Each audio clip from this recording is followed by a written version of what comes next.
Hello mga kamista. Break time.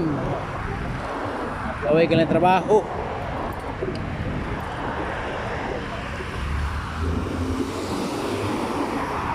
Yan mga kamista oh. Hinahinay lang kasi maraming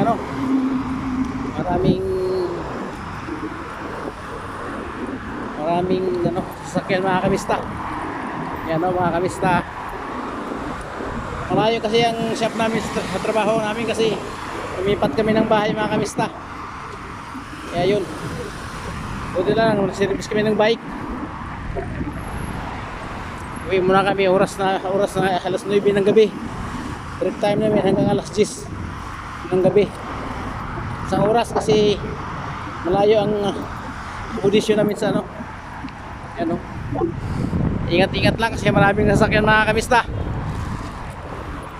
Oh, malapit na ako sa bahay mga kamista, you know.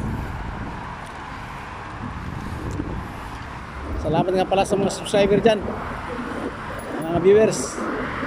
Ingat po kayo lagi. Yan oh. Yan, mahata na yan. Gasoline station yan. Gasoline station. Pasok na ako dyan oh. Uy, may nag-align. Dalawang nasakyan na line no. Yung shop na ilipatan namin mga 1 week siguro, 2 weeks. You know, may alignment na kasama ko. You know, may alignment. Salamat.